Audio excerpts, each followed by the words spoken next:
Денеска се објави списокот на можните добитници, инаку социјално загрозени семејства на 44 социјални станови во Свети Николе.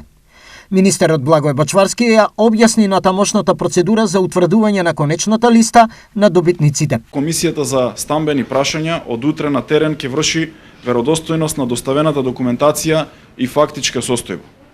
Конечната листа на семејства што ќе добијат социјални станови ќе биде утврдена по завршување на теренскиот увид.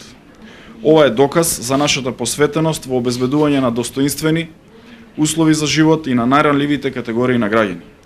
И ова во континуитет го правиме преку изградба на социјални стамбени објекти.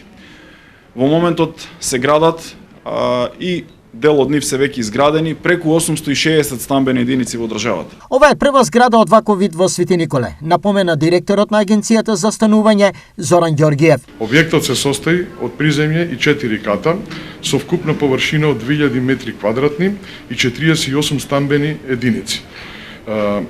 Купната инвестиција, кажав дека да напоменам дека изнесува 85 милиони денари, а планирани се за идна изградба социјални станови во Пекчево, Прилеп и Штип.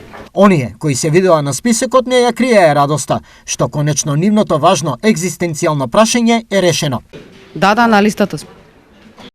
Многу не е потребно. Пошто живеам во туѓа куќа со 2 деца малолетни. Аплицирав на огласот и сега ме повика. Дома со малолетно дете сум, соедно со дома со моите живеа. Па цели 12 години откако сум брак.